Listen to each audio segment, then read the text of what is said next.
ప్రశ్న ఏంటంటే, ఆదాం మొదలుకొని ఇప్పటి వరకు మరణించిన ప్రతి ఒక్క మనిషి పాతాళంలో ఉన్నారు కదా.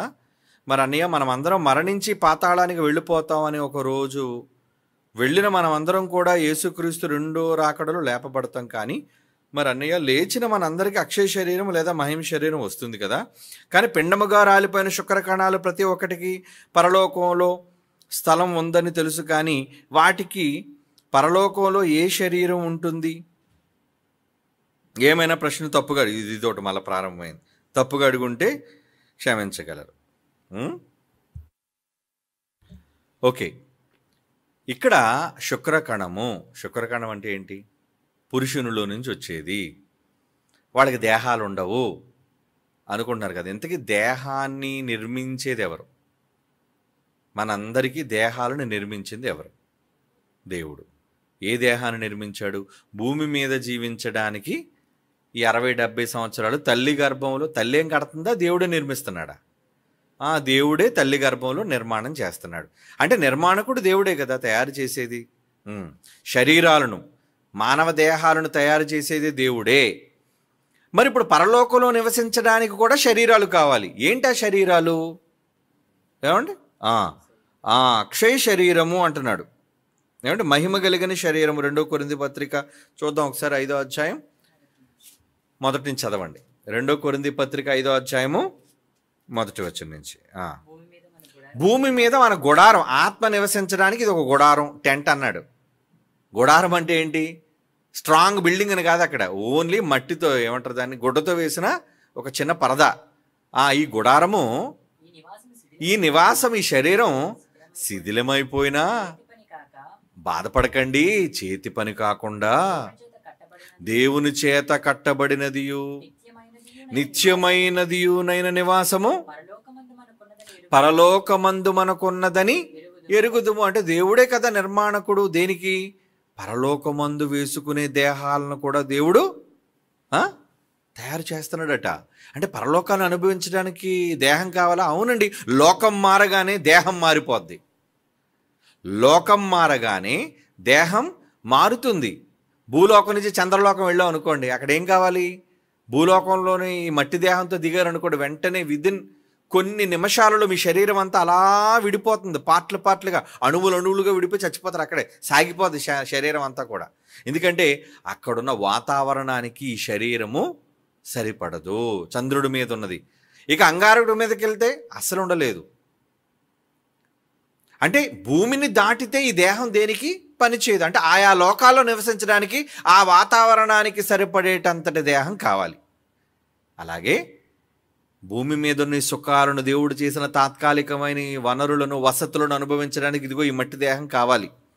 మరి పరలోకాన్ని కూడా దేవుడు చేశాడు. అక్కడ కూడా సుఖాలు, ఆనందాలు, సంతోషాలు అబ్బో చాలా ఉన్నాయి. మరి వాటిని మనం అనుభవించాలంటే దానికి ఒక శరీరం కావాలి. అది ఎలా ఉంటుందో మనకు తెలియదు. కానీ దేవుడే దాని నిర్మాణకుడట. దేవుడే దాన్ని తయారు చేశాడట తన స్వహస్తాలతో. అది ఏం చేస్తాడట? అది ఏం చేస్తాడని అంటున్నాడు? మనం దిగంబరులుగా కాకుండా ఏదో బట్టలు లేకుండా ఉంటామని మీరు అనుకోకండి. ఎలాగైతే ఈ దిగంబర శరీరం మీద మనం బట్టలు వేసుకున్నామో అలాగే పరలోకానికి వెళ్ళినప్పుడు కూడా మనం బట్టలు లేని వాళ్ళుగా ఉండము. అక్కడ కూడా బట్టలతోనే మనం ఉంటాము. ఏంటి ఆ బట్టలు? దేవుడు ఆ లోకాన్ని అనుభవించడానికి తయారు చేసిన మహిమ గల దేహాలు, అక్షయ శరీరాలు అని అర్థం. కనుక అక్కడ దేహానికి ధరించిన వారముగా మనం కనబడతాము. అంటే ఆ లోకాన్ని అనుభవించడానికి ఏం కావాలి? దేహం కావాలి. అలాంటప్పుడు భూమి మీద మానవ దేహానికి అవసరమైనది ఆత్మ. ఒకవేళ కేవలం శుక్రకణము ద్వారా తల్లిలోనికి వెళ్ళినా అండం శుక్రకణంలోని కొన్ని, శుక్రకణం అంటే అది కేవలం మానవ దేహంలోని ఒక భాగం కదండి. పురుషునిలో ఉత్పత్తి అయ్యే ఒక భాగం. అదే మన వీడియోలో చూపించాను చూసారా, తోకపురుగులో ఉంటుంది. ముందు గుండు సూదిలాగా దాని తలకాయ ఉంటుంది, ఒక చిన్న పురుగులాగా. మరి ఆ పురుగు ఏంటి? ఆ పురుగు కూడా మట్టి దేహంలోని పదార్థమే. అది ఎక్కడ తయారైంది? పురుషుల శరీరాల్లో తయారయ్యేవి శుక్రకణాలు, స్త్రీ దేహాల్లో తయారయ్యేవి అండాలు. ఇంతకీ జాగ్రత్తగా వినండి, యేసుక్రీస్తు వారు నిన్న చెప్పని చూసారు, నా మీటింగ్లో ఎవరు ఫాలో అయ్యారో నాకు తెలియదు, కానీ యేసుక్రీస్తు వారు పరలోకంలో పుట్టారు. పుట్టిన తర్వాత భూమి మీదకి రావడానికి ఆయనకు ఒక మానవ దేహం కావాలి. ఆ మానవ దేహం నిర్మాణం దేనివల్ల జరుగుతుంది? దేనివల్ల జరుగుతుంది? పురుషునిలో ఉంచిన శుక్రకణము, తల్లిలో నుంచి వచ్చిన అండం, ఈ రెండు ఉండాలి. ఉట్టి అండంతో మనం దేహాన్ని తయారు చేయలేము, ఉట్టి శుక్రకణంతోనూ తయారు చేయలేము. మరి ఇంతకీ శుక్రకణం పాత్ర ఏంటి అనుకున్నారా? శుక్రకణం పాత్ర ఏంటి అనుకున్నారా? శుక్రకణము పాత్ర ఏంటంటే ఆత్మను తండ్రిలో నుంచి తల్లిలోనికి తీసుకుని వెళ్ళడానికి ఒక సాధనం. ఏమండి, మన ఫ్రిడ్జ్ కొనుక్కున్నాం, షాప్లో కొనుక్కున్నాం, ఇంట్లోకి తీసుకురావాలంటే ఏం చేయాలి? ఫ్రిడ్జ్ని వెంటనే ఒక బండి మాట్లాడి ఆ బండి మీదకి ఎక్కించి ఆ బండి అలాగా అక్కడి నుంచి తీసుకొని వచ్చి మన ఇంటి దగ్గర ఆగితే ఆ ఇంటిలోనికి ఫ్రిడ్జ్ వస్తువు మనం తెచ్చుకుంటాం. అంటే అక్కడున్న వస్తువు ఇక్కడికి రావడానికి మధ్యన ఏం అవసరమైంది? ఏమండి, కూలీలు అవసరమయ్యారు, ఒక డ్రైవర్ అవసరమయ్యాడు, ఒక వాహనం అవసరమైంది. అలాగే పురుషునిలో ఉన్న ఆత్మ, పురుషులే కదా కంటున్నారు, పురుషునిలో ఉన్న ఆత్మ తల్లి గర్భంలోనికి వెళ్ళడానికి ఇది ఒక సాధనం. ఏంటది? స్పర్మ్. మర్చిపోకండి. అంటే శుక్రకణాలు ఆత్మలను తీసుకుని వెళ్ళే వాహనాలు అని అర్థం. వాహన రూపంలో అవి తీసుకొని వెళ్ళి అక్కడ వదిలేస్తాయి. వదిలేసి ఏమవుతుంది? శుక్రకణం లోన ఏదైతే ఉందో అది తల్లి అండంతో కలిసిపోతుంది. ఏమండి, మిగిలినంతా కూడా వ్యర్థమైనదంతా కూడా మరలా నేల రాలిపోతుంది. అంటే ఇది మానవ దేహం నుంచి బయటకు వచ్చిందే, పురుషుని దేహం నుంచి బయటకు వచ్చిందే శుక్రకణము. అలాగే అండం కూడా స్త్రీ గర్భంలో నుంచి, స్త్రీ శరీరంలో నుంచి బయటకు వచ్చిందే. ఈ రెండు శరీరాల నుంచి సంకరింపబడినవే, మర్చిపోకండి. మరి ఆత్మ శరీరానికి అతీతంగా ఉంటుంది. అవునా? శరీరం వేరు, ఆత్మ వేరు. ఎందుకంటే చచ్చిపోయిన తర్వాత ఆత్మ వెళ్ళిపోతే దేహం అలాగే ఉంటుంది. అంటే ఆత్మ దేహంతో కలిసిపోతుంది అనుకుంటున్నారా, లేదా ఆత్మ దేహానికి వేరుగా ఉంటుంది అనుకుంటున్నారా? ఆత్మ శరీరంతో కలిసిపోదు, ఆత్మ శరీరంలో వేరుగానే ఉంటుంది. మర్చిపోకండి, వేరుగానే ఉంటుంది. కానీ ఆత్మకున్న శక్తి ఏంటంటే అది దేహాన్ని నడిపిస్తుంది. నడినెత్తి నుంచి అరికాల వరకు టోటల్గా నడిపిస్తుంది అన్నమాట. అంటే నడిపించే శక్తి ఆత్మకు ఉంటుంది. మానవ దేహం ఆత్మయే జీవింపజేయుచున్నది, దేహం కేవలం నిష్ప్రయోజనం అని దేవుడు చెప్పేశాడు. కనుక దేహాలు బ్రతికుండాలి అన్నా, దేహాలు కదలాలి అన్నా ఏం కావాలి? ఆత్మ కావాలి. అంటే ఆత్మ దేహం కలిసిపోయి ఉంటున్నాయా? ఇప్పుడు పాలు నీళ్ళు వేస్తారండి, పాలు నీళ్ళు వేస్తారు, రెండు ఒకటైపోయా? ఒకటైపోయి. ఏమంటే ఒకటైపోయి కదా. మరి ఇప్పుడు ఎలా? అలా లేదు, దేహం దేహంగానే ఉంటుంది, ఆత్మ ఆత్మగా ఉంటుంది. అంతేగాని ఆత్మ దేహంతో కలిసిపోయి రెండు ఒకటైపోయి అనుకుంటే మరి ఆత్మ అలా విడిపోయి వెళ్ళిపోతుంది. దేహం కూడా కలిసిపోయింది కదా. ఏమండి, ఇప్పుడు పాలు నీళ్లు కలిపేసిన తర్వాత మళ్ళీ పాలు నీళ్ళు ఎలా వేరు చేస్తాం మనం? ఏమండి, ఏదో ఆవిరి పట్టించినా ఏం చేసేసినా ఏదో కాస్త నీరు పైకి వస్తుంది తప్పించి పాలు నీళ్ళని మళ్ళా నీరుకు నీరుగా పాలుకు పాలుగా మనం తీయలేం. అవునా కాదా? అలాగే దేహం కూడా ఆత్మ దేహంతో పాలు నీళ్ళ కలిసిపోలేదు. దేహం దేహంగా ఉంటుంది, కానీ దేహం అంతటిని శక్తిగా నడిపిస్తుంది. అది ఆత్మకున్న పవర్, ఆత్మకున్న శక్తి. కనుక అది వేరైనప్పుడు వేరైపోతుంది, వెళ్ళిపోతుంది అది. ఇప్పుడు జాగ్రత్తగా వినండి. ఇప్పుడు తండ్రిలో నుంచి వచ్చిన శుక్రకణం, ఏమండి, అది శరీరంలోని పదార్థం. తల్లి గర్భంలో నుంచి లేదా తల్లి శరీరంలోంచి వచ్చింది అండం, గుడ్డు, అది తల్లి యొక్క శరీరం నుంచి ఉత్పత్తి అయింది. మొత్తానికి ఈ రెండు దేహాల నుంచి ఉత్పత్తి అయినవే. ఈ రెండు కలిస్తే ఏమవుతుంది? మానవ దేహంగా మారుతుంది. ఓకే, ఇప్పుడు ఈ రెండింటిని తయారు చేసింది ఎవరు? శుక్రకణాన్ని తయారు చేసింది కానీ మానవ దేహంలో, అలాగే తల్లిగా కడుపులో ఏమండి అండాన్ని కానీ ఎవరు చేశారబ్బా? అల్టిమేట్గా రావాల్సిన ఆన్సర్ ఏంటి? దేవుడే తయారు చేశాడు. ఇక్కడ శుక్రకణాన్ని పురుషుడు తయారు చేయట్లేదు, అక్కడ అండాన్ని ఆమె తల్లి కూడా తయారు చేయట్లేదు. అంటే ఇద్దరిలోనూ సృష్టించేవాడు దేవుడే. అంటే దేహం రావాలంటే దేహం సృష్టికర్త ఎవరు? దేవుడే. అంటే ఇప్పుడు దేహం వలన ఏం కావాలి? దేహంలోని ఆత్మ ఉంటే ఆ దేహం దేవుని వలన కలుగజేయబడింది. అయితే మరి ఇప్పుడు శుక్రకణాలుగా ఆత్మలుగా వెళ్ళిపోయారు అనుకోండి, మరి వెళ్ళిపోయిన వాళ్ళకి దేహాలు రావాలి అంటే ఎవరు చేస్తే వస్తాయి అవి? వాళ్ళు చేసుకుంటే రావు. నిర్మాణకుడు ఒకడున్నాడు, అవునా? నిర్మాణకుడు ఉన్నాడా? దేవుడు ఉన్నాడు. మరి దేవుడు తలుచుకుంటే దేహాలను చేయలేడా? చేయడానికి మళ్ళీ దేవుడికి కూడా మళ్ళీ నాకు పురుషుడు కావాలి, మళ్ళీ స్త్రీ కావాలి. ఎక్కడ? భూమి సంగతి చెప్పట్లేదు నేను. పరలోకానికి వెళ్ళిన తర్వాత అక్కడ ఒక దేహాన్ని తయారు చేయాలనుకోండి, ఆయన దేవుడికి అసాధ్యమైనది ఏముంది? అంటే బాడీలు తయారు చేయలేడా? రోజు కూర వండేవాళ్ళకి మళ్ళీ కూర వండడం ఆయన గొప్ప పనా చెప్పండి? కూరలు వండి వండి వండి 40 సంవత్సరాలు 50 సంవత్సరాలు వంటల్లో స్పెషలిస్ట్ లేని వాళ్ళకి ఏమండి ఒకసారి కూర వండండి అంటే, అబ్బో చాలా కష్టం అండి కూర వండడం అనుకుంటారు. అదే ఎంత పని అండి అంటారు. ఇప్పుడు దేవుడు ఎన్ని కోట్ల శరీరాలు తయారు చేస్తాడు చెప్పండి తల్లి కడుపులో, అవునా? అటు శుక్రకణం పదార్థం చేసింది ఈయన, అండం పదార్థం తయారు చేసింది ఈయన. ఈ రెండింటినీ కూడా కలిపి దేహంగా తయారు చేసింది మరలా శరీరం ఆయన చేతులతో నిర్మాణం చేసింది కూడా ఆయనే. అంటే నిర్మాణకుడుగా కొన్ని కోటాను కోట్ల దేహాలను కలిగించిన తండ్రికి కొత్తగా మరలా దేహాలు తయారు చేయటం అనేది పెద్ద విషయం ఏమీ కాదు. అంటే ఒకవేళ శుక్రకణాలుగా రాలిపోయిన వాళ్ళకి దేహాలు లేవేమో, వీళ్ళు పరలోకంలో సూట్లు ఉండవేమో అని మీరు అనుకోవచ్చు. సృష్టికర్తగా దేవుడికి అసాధ్యమైనది ఏదీ లేదు. మరి ఆ లోకాన్ని అనుభవించాలి అంటే ఆత్మ ఏం కావాలి? ఏం కావాలంటున్నాడు? మరొక దేహం కావాలి అంటున్నాడు. అది పరలోకమందు దేవుడు తయారు చేయబడిన దేహం. అదొచ్చి దీని మీద ఏమవుతుందట? ఇందాక చదువుకున్న 2 కొరింథీ పత్రిక 5వ అధ్యాయంలో దీని మీద అది నిండిపోతుంది. అంటే ఈ మానవ దేహాన్ని అది మృంగేస్తుంది అని అర్థం. చదువుతారా? చదవండి ఒకసారి. 2 కొరింథీ పత్రిక 5వ అధ్యాయం 2వ వచనం. మనం దిగంబరులము కాక వస్త్రము ధరించుకున్న వారిలా కనబడతాము. కాబట్టి పరలోకము నుంచి వచ్చు మన నివాసం, మనం ఉండబోయే ఆ శరీరం దీనిపైన డ్రెస్ వేసుకున్నట్టు వేసుకుంటాం అంతే. ఏమండి? దీని మీద వేసేసుకుంటాం. ఇప్పుడు వేసుకున్న తర్వాత లోనను కనబడవుగా. ఏమండి? లోనను కనబడవు కదా. లోదుస్తులు అంటారు. లోదుస్తులు అంటే లోపల వేసుకునే బనీన్ లాంటివి. ఏమండి? ఇప్పుడు కోటు షర్టు వేసుకున్న తర్వాత లోదుస్తులు ఎలా కనబడతాయి చెప్పండి? ధరించేసుకున్నాంగా, అది లోపల ఉన్నాయిగా. అలాగే దేవుడిచ్చే ఆ దేహం ఆత్మ ధరించేసుకున్న తర్వాత ఇంకేం కనబడుతుంది? ఆ బయట దేహం మాత్రమే కనబడుతుంది. ఇంతకీ దాన్ని తయారు చేసింది ఎవరు? దేవుడు.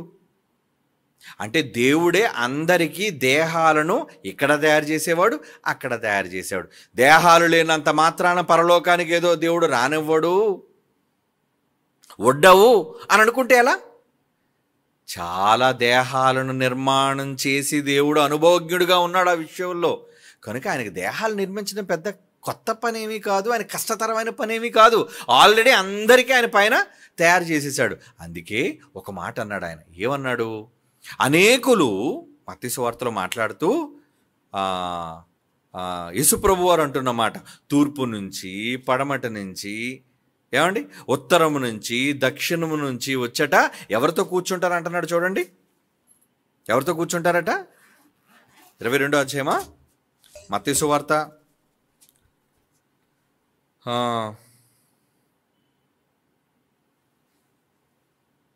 మత్తయి సువార్తలో అనేకులు తూర్పు నుంచి పడమటి నుంచి వచ్చి అని ఉంటుంది చూడండి. 8వ అధ్యాయం 11వ వచనం. Very good. చూడండి అక్కడ అన్నాడు. మత్తయి సువార్త 8వ అధ్యాయము 11వ వచనం. అనేకులు తూర్పు నుంచి పడమట నుండి వచ్చి అబ్రహాముతో కూడాను, ఇస్సాకుతో కూడాను, యాకోబుతో కూడాను పరలోక రాజ్యమందు కూర్చుందురు. అనేకులు అంటున్నాడు. పరలోక రాజ్యంలో అనేకులు వచ్చి కూర్చుంటారా? ఎవరి అనేకులు? అక్కడేమో పరలోక రాజ్యంలో ప్రవేశించారు కొద్దిమంది అంటే, మళ్ళీ అనేకులు ఎక్కడి నుంచి వచ్చేసారు? వాళ్ళు కూడా పరలోకంలో వచ్చి కూర్చుంటారట అనేకులు. భూమి మీద శరీరాలతో ఉండి తల్లి కడుపులో ఉండి దేవుని పని చేసి చనిపోయిన వాళ్ళు అయితే లెక్కించబడిన వాళ్ళు కొద్దిమంది అయితే, అనేకులు వచ్చి మాత్రం ఎవరితో కూర్చుంటారట? అబ్రహాముతో కూడాను, ఇస్సాకుతో కూడాను, పెద్దలతో పితరులతో కూర్చుంటున్నారంటే మరి వాళ్ళు ఎలా కూర్చోగలుగుతున్నారు? ఆ లోకాన్ని అనుభవించడానికి వాళ్ళు కూడా దేహం కావాలి కదా. ఇంతకీ నిర్మాణకుడు ఎవరు? దేవుడే కదా. ఆయనకి చేయడం పెద్ద కష్టమా? లేదు, చేయగలడు.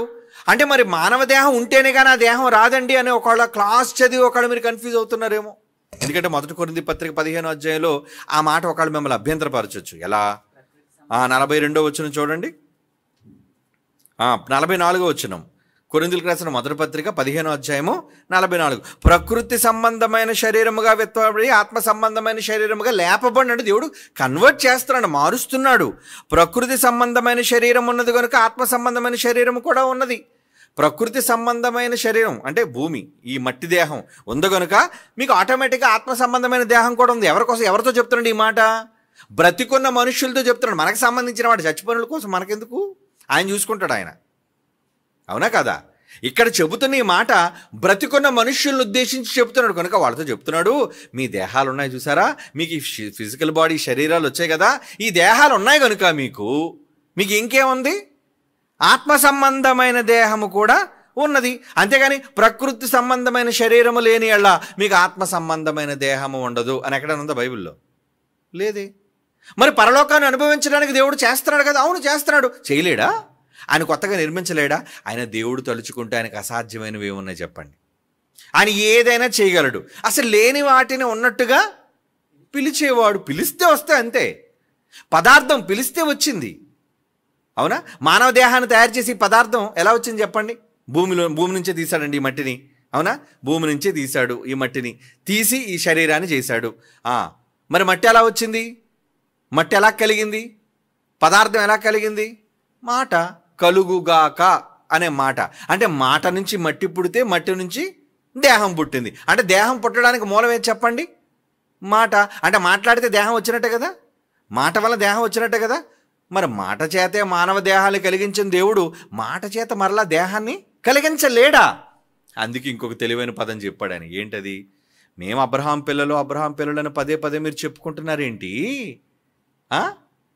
దేవుడు తలుచుకుంటే ఈ రాళ్ల వలన కూడా అబ్రహాముకి సంతానం, పిల్లల్ని కలుగజేస్తాడు. ఎలా అండి? అమ్మ కడుపు లేకుండా పిల్లలు ఎలా వస్తారండి? అంతే కదా. మన క్వశ్చన్ ఏంటంటే, దేహం ఎలా వస్తుందండి? దేహం రావాలంటే తల్లి ఉండాలి, తండ్రి ఉండాలి, ఖచ్చితంగా వీళ్ళిద్దరు కలయికలున్న దేహాలు రావాలి. ఇదంతా ప్రాసెస్, దేవుడు పెట్టిన క్రమం. దేవుడు తలుచుకుంటే ఈ క్రమం ఏమీ లేకుండా ఆయన మాట చేత కూడా పిల్లలను రప్పించగలడు. చదువుతారా మాట? దొరికిందా? చూడండి, ఎక్కడుందా మాట? వాళ్ళంతా పిల్లల్ని చూసి గొడవ చేస్తుంటే యేసుప్రభు వారు అంటారు, పిల్లల్ని ఆటంకపరచకండి. ఎక్కడ? మత్తయి సువార్త 3:8. మత్తయి సువార్త 3:8. అబ్రహాము మాకు తండ్రిని మీలో మీరు పిలవకు చెప్పుకొని తలంచవద్దు. దేవుడి రాళ్ల వలన అబ్రహాములకు పిల్లలు పుట్టింపగలడు. అబ్రహాముకి దేని చేత పిల్లలు తీసుకొస్తాడు చెప్పండి? రాళ్ల చేత. రాళ్ల చేత పిల్లలు ఎలా వచ్చేస్తారండి? రాళ్ల చేత కూడా పిల్లలు దేవుడు తలుచుకుంటే ఎందులోంచైనా పిల్లలు తీయగలడు. మట్టిలోంచి దేహం తీసి తన ఆత్మను నింపగలిగింది, రాళ్లలో నుంచి దేహాన్ని తీసి తన ఆత్మను పెట్టలేడా? పెట్టగలడనే కదా అక్కడ అర్థం. ఇది దేవుని శక్తి సామర్థ్యం. సైన్స్ ఏమనుకుంటుందంటే, మనిషి పుట్టడానికి లేదంటే జీవి పుట్టడానికి అన్ని సందర్భంలో అమ్మ నాన్న వీళ్ళిద్దరూ ఉండాలి, ఉంటేనే పిల్లలు. ఇది తప్పు. అందుకే ఒపారిన్ అనే శాస్త్రవేత్త పుట్టి ఈ ప్రపంచానికి ఒక నిజం చెప్పాడు. వాడి పేరు ఒపారిన్. ఇంతకీ ఏం చెప్పాడట? జీవపదార్థం ఈ భూమిలోని జీవం ఉంది. ఈ జీవానికి ఎంత శక్తి ఉందంటే, ప్రకృతిలో చాలా సందర్భాల్లో జీవరాశులు పుట్టడానికి అన్ని సందర్భాల్లోనూ తల్లి తండ్రి అక్కరలేదు అని చెప్పాడు. అవునా? అమ్మ నాన్న లేకుండా పిల్లలు పుట్టేవి ఎక్కడున్నాయండి? తేళ్ళు ఉన్నాయా? జరులు ఉన్నాయా? వానపాములు ఉన్నాయా? ఇవన్నీ ఏమనుకున్నారు? అక్కడ ఒక అమ్మ వానపాము, ఒక నాన్న వానపాము వచ్చి ఈ 2 పాములు వాటేసుకుంటే ఏమండి, ఈ గుడ్లు లోపలికి వెళ్ళి ఆ తర్వాత బుల్లిబుల్లి పిల్లల్ని పెట్టి వానపాములు తయారవ్వవు. తెలుసా మీకు? అంటే మరి ఎలా పుడుతున్నాయి వానపాములు? పైనుంచి చినుకు టప్ అని మట్టి మీద పడగానే, వర్షం పడగానే మట్టి ఏమవుతుంది? తడిచిపోయి, ఆ తడిచిపోయిన మట్టిలో నుంచే ఆ నీరు మట్టి కలయికలో ఒక తెల్లటి వానపాము పుట్టింది. చూసారా? ఇది ప్రకృతిలో జరుగుతున్న నిజం. అంటే చాలా జీవరాశులు పుట్టడానికి అన్ని సందర్భాల్లో తల్లి తండ్రి అక్కరలేదు. ఈ పిచ్చి సన్నాసులు అంటారు, తండ్రి లేకుండా యేసుప్రభు ఎలా పుట్టాడు? నోరు మోయించేశానులేండి, గట్టిగా ఇచ్చాను కదా, ఎవ్వడూ మాట్లాడడానికి వీలేదు, శాస్త్ర ప్రకారంగా చెప్పింది నోరు మోయ్. ఏంట్రా తెలుసు నీకు? బైబిల్ని ఎవడు తప్పు పట్టలేడు. కనుక వాడు ఇంకా ఎక్కువ మాట్లాడనుకోండి, తర్వాత బాణాలు ఇవన్నీ ఇంతవరకు తీసుకురావాల్సిన పని లేదు. శాస్త్రీయంగా యేసుప్రభు పుట్టుక ఎంత గొప్పదో అనేది, కన్యక గర్భవతి అవుతుందా లేదా అనేది నేను చెప్పాను. ఒరే నాన్న అవసరం లేదురా, నాన్న అవసరం లేదా, నాన్న అవసరం లేదా అంటాడు. అవునరా, వానపాము నాన్న ఎడరా అని అడుగుతాను. ఇంకేం చెప్తాడు సమాధానం వాడు? వానపాముకే తండ్రి అక్కర్లేనప్పుడు యేసుప్రభు పుట్టుకు తండ్రి ఎందుకురా? అవసరం లేదు. అంటే సర్వసాధారణంగా ప్రకృతిలో మరొక జీవరాశిని పుట్టించే శక్తి దేవుడు ప్రకృతి పదార్థంలోని పెట్టాడు. కనుక అన్ని సందర్భాల్లో అమ్మా నాన్నలు లేకుండా పిల్లలు పుడతాయా, జీవరాశి పుడుతుందా, జీవి పుడుతుందా అంటే పుడుతుంది. అనడానికి మన కళ్ళ ముందు కనబడుతున్న జీవరాశులే సాక్ష్యం. మరి ఇప్పుడు ఈ మాట చదవండి, దేవుడు ఎంత ఖచ్చితంగా అన్నాడు. రాళ్ల వల్ల పిల్లలు ఏంటండి? మరి అక్కడ రాళ్ల వల్ల పిల్లలు పుట్టడానికి అక్కడ అమ్మా నాన్నలు లేకుండా ఎలా పుట్టించేస్తాడు దేవుడు? చదవండి ఆ మాట, బాగుంది కదా. మత్తయి సువార్త 3:8 మాకు తండ్రి అబ్రహాం అని మీరు చెప్పుకొని తలంచవద్దు. దేవుడు ఈ రాళ్ల వలన అబ్రహామునకు పిల్లలను పుట్టింపగలడు. పిల్లలను పుట్టిస్తాడు. దేనివల్ల పుట్టిస్తారట? రాళ్లే పిల్లలు కనేస్తాయట. అంటే మనలాగే ముక్కు, కళ్ళు, కాళ్ళు, చేతులు, చెవులు మొత్తం అన్నీ వచ్చేసి నాన్న అనుకొని, నిజంగా దేవుడు అలా అన్నాడు అనుకోండి, ఆడవాళ్ళందరూ అనుకోండి, మహాప్రభా ఏదో సులువుగా నువ్వు మాటతో చేసేస్తే బాగుంది, 9 నెలల కష్టం, ఈ బాధ మాకు ఉండదు అనుకుంటారు పాపం ఆడవాళ్ళంతా. ఎందుకంటే ఒక మాట అంటే రాళ్ళ నుంచి పిల్లలు వచ్చేస్తారు మనకి. ఏమండి, నిజంగా రాళ్ళ నుంచి పిల్లలు వచ్చారు అనుకోండి, ఎంత బాగుందండి. కావలసిన రాళ్ళు చేసుకోవచ్చు మనం పిల్లల్ని. అంటే దేవుడు మాట సెలవిస్తే ప్రతి గులకరాయి ఒక కొడుకో ఒక కూతురో అయిపోదు. మట్టిలో నుంచి మీరు బొమ్మ చేసి ఆడబొమ్మ మగబొమ్మ తయారు చేయట్లేదు ఏంటి? మీకున్న 10 వేళ్ళతోనూ 2 చేతులతోనూ బొమ్మలు తయారు చేయగలిగింది దేవుడికి మరీ అంత అసాధ్యమా? ప్రకృతి చేసినోడు ఆయన, సర్వశక్తిమంతుడు ఆయన, ఆయనకి అసాధ్యమైంది ఏముంటుందండి? కనుక ఇప్పుడు రాలిపోయిన శుక్ర కణాలు ఆత్మలే కదండి, వాడికి దేహాలు ఉండవు కదా అంటే ఎందుకుండవు?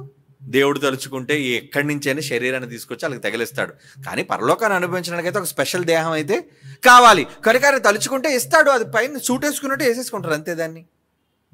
అవునా? వేసేసుకో. ఇప్పుడు ఎలాగంటే ఆత్మలు విడిచిపెట్టి ఇవన్నీ పరదేశాలు ఉన్నాయండి, వాళ్ళకి అక్కడ ఏం బట్టలు లేవు అంటే దిగంబరులుగా ఉన్నారని కాదు. అక్కడ ఆ లోకానికి ఆత్మ వెళితే సరిపోద్ది. ఆ లోకాన్ని ఆత్మ అనుభవించగలదు. కానీ పరలోకానికి వెళ్ళాలంటే మాత్రం ఇంకొక సూట్ ఉండాలి. మరి సూట్లన్నీ ఎప్పుడు వస్తాయి మనకి? యేసు ప్రభు భూమి మీదకి రావాలి, ఆయన సూట్లు పట్టుకొని వస్తాడు. కోట్ల మంది దేవదూతలు ఎందుకు వస్తారబ్బా అని నేను అనుకున్నాను. ఆయనతో పాటు ఎందుకు కోట్ల మంది దేవదూతలు వస్తారు? ఆ దేవదూతలన్నీ ఎన్ని కోట్ల మంది అయితే భూమి మీద పుట్టిన వాళ్ళు ఉన్నారో, పరలోకానికి వెళ్ళేవాళ్ళు, వాళ్ళందరికీ సూట్లు తీసుకొని వస్తారు. లేదా యేసుప్రభు భుజాన్ని వేసుకొని వస్తారు. ఆయన చాకలోడే ఇటు మూట పట్టుకొని రావడానికి కాదు కదా. కనుక ఆయన తెచ్చి అందరికీ దేవదూతలతో చెప్తారు, కమాన్. అలా చూస్తాడంతే, చెప్పనవసరం లేదు, అంటాడు అంతే. అప్పుడు వెంటనే దేవదూతలన్నీ భూమి మీదకి వచ్చి ఏమండి మన దగ్గరికి వచ్చి మనకు సూటేసి పదండి వెళ్ళిపోదాం. అలా ఒక్కొక్కరికి సూటేసి తీసుకెళ్ళిపోతాయి. మేఘాల మీద కొనిపోబడతాయి. ఎక్కడికి? యేసుప్రభు భూమి మీదకి రాడు కదా, మేఘాల్లో ఉంటాడట ఆయన. అప్పుడు మనకు వచ్చి సూట్లు వేసి పైకి పట్టుకెళ్ళిపోతారు. అప్పుడు ఆయన మనల్ని తీసుకొని సూట్లతో అందరు కరెక్ట్గా ఉన్నారో లేదో చూసుకొని అందరినీ తీసుకొని పరలోకానికి తండ్రి దగ్గరికి వెళ్ళిపోతాడు. కనుక ఈ దేవుడు తలుచుకుంటే అసాధ్యమైనది ఏముందండి? కనుక శుక్రకణాలకి పరలోకంలో ఆత్మలకి డ్రెస్సులు ఉంటాయా? ఉంటాయి. దేవుడు తలుచుకుంటూ చేయలేడా? చేస్తాడు. కనుక అది చూద్దాం. అంతవరకు కంగారు పడకండి. ఓకే.